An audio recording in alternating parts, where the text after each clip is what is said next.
السلام علیکم. شاید وہ دونوں جو ممالک ہیں ان کی جو افواج ہیں وہ تو یہی کلیم کرے گی جی ہم جیت گئے وہ ہار گئے، ہم جیت گئے وہ ہار گئے. لیکن ایکچولی مجھے لگتا ہے کہ عوام جیت گئی، کیونکہ دونوں سرحدوں کی عوام نہیں چاہتی تھی کسی بھی قسم کی جنگ ہو. لیکن ہم نے دیکھا کہ پہلگام واقعے کے بعد سے ہندوستان کا جو جنگی جنون ہے وہ نہ صرف پاکستانیوں نے برداشت کیا ہے بلکہ پوری دنیا نے دیکھ لیا ہے کہ کس قدر غیر ذمہ داری کا مظاہرہ کرتے ہوئے ہندوستان نے یکے بعد دیگرے جو پاکستان پر حملے کیے.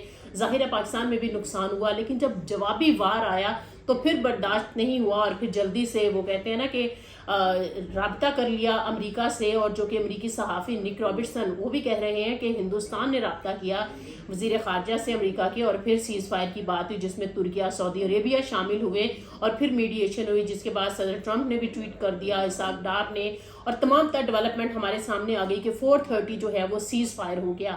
لیکن اس سیز فائر کی کہانی کچھ یوں ہے کہ آپ دیکھیے کہ جب تک ہندوستان جو ہے وہ پاکستان پر وار کرتا تھا اور پاکستان اسے ناکام بناتا تھا، 2-3 دن سے وہ کہتے ہیں نا چوہے بلی کا جو کھیل ہے وہ جاری رہا. خاص طور پر کل رات 9 مئی کی رات پوری پاکستانی عوام جو ہے وہ 10 مئی اور 9 مئی کی جو شب تھی اس میں جاگتے رہے. اور کیا ہو رہا تھا، کبھی نور خان ایئر بیس پہ جو ہے وہ حملہ کرنے کی کوشش کی جاتی ہے. رحیم یار خان کا جو ایئرپورٹ ہے جو کہ شکار کے لیے استعمال کیا جاتا تھا، وہ کوئی ایئر بیس بھی نہیں تھا پاکستان کا.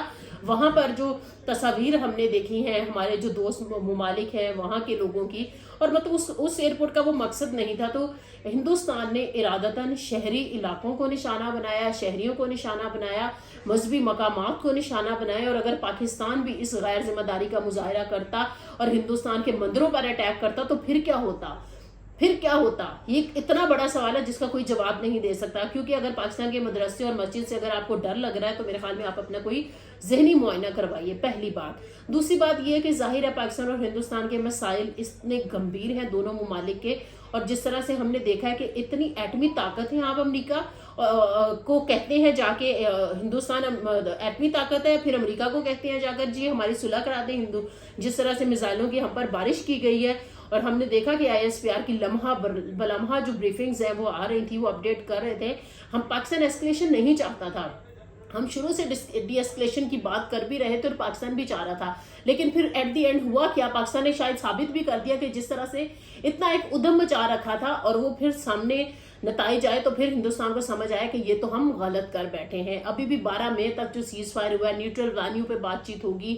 ڈیٹیلز امریکی صحافی نے دے دیا ہے. ہندوستان میڈیا جتنا مرضی جھوٹ بولتا رہے، چاہے عارف گوریا ہے یا گوسوامی ہے، ان میں سے بندہ کس کا نام لے، کیونکہ وہ سارے ایک جیسے ہیں، وہ سبھی متاثر ہیں RSS سے. ہم تو برکھا دت کا جرنلزم کی تعریف کر رہے تھے، لیکن برکھا دت نے بھی مایوس کیا 2025 کی جنگ، جو کہ پاکستان اخلاقی، سفارتی اور سرحدی اور جتنے بھی محاذ ہیں نا، چاہے وہ فضائیہ کا، ہر محاذ پر پاکستان کی فتح اس سینس میں ہوئی ہے کہ پاکستان نے جھوٹ نہیں بولے، پاکستان نے کوئی نفرت نہیں پھیلائی، پاکستان نے مذہبی مقامات پر حملہ نہیں کیا. پھر ظاہر ہے جب پاکستان نے ریٹیلیٹ کرنا تھا اٹیک کرنے کے لیے، تو جس طرح سے ان کی ایئر بیسز کو، پاکستان کی ایئر بیسز کو نشانہ بنایا گیا، تو پاکستان نے بھی بنایا.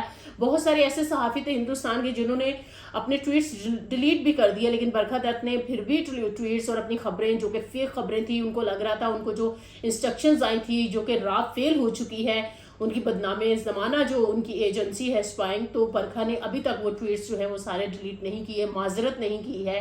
تو rest in peace Indian journalism, Indian T V channels, Indian journalist, وہ سب نظر آ گیا کہ وہاں پر سچ کی کوئی آواز نہیں ہے. آپ دیکھیں اگر دور جدید میں ہندوستان میں یہ سب کچھ ہو رہا ہے تو آپ سوچیں سال ہر سال پہلے کی کہانیاں اور قصے اور 1947 کی سٹوری، اور پھر ہم جو وہاں پہ رول رہا ہے مغلوں کا، وہ ساری چیزیں دیکھیں تو پھر ہمیں نظر آئے گا کہ کتنی مس انفارمیشن، میل انفارمیشن، ڈس انفارمیشن جو ہے اس خطے میں پائی گئی اور ہمیں ورثے میں وہ ملی. تو میرے خیال میں ان ساری چیزوں کو کریکٹ کرنے کی ضرورت ہے. اس دفعہ بھی ہم نے دیکھا ہے کہ پہلی دفعہ دہلی تک میزائل گئے ہیں پاکستان کے. پہلے ہوتا تھا کہ شاید بارڈرز پر یا پھر کشمیر کی سائڈ پر یا کچھ سیکٹرز پر لڑائی ہوا کرتی تھی، لیکن شاید ہندوستان کو بھی سمجھ آ گئی ہے. لیکن ہندوستان کی عوام کو چاہیے کہ تھوڑا پڑھ لکھ لیں اور وہ اپنی سینا سے وہ سوال کرے، جو کہ شاید ہم تو بڑے بولڈ طریقے سے، پاکستان میں کتنی آزادی ہے صحافت کی یا پھر کہنے کے سیاست کی، ہر طرح کی چیز ہم کر رہے ہوتے ہیں، چاہے سختیاں آتی ہیں لیکن مزاحمت بہت اچھی ہوتی ہے پاکستان میں. تو ہندوستان کو بھی میرے خیال میں گودی میڈیا کو RSS کے انفلوئنس سے گودی میڈیا کو میڈیا بننا ہوگا.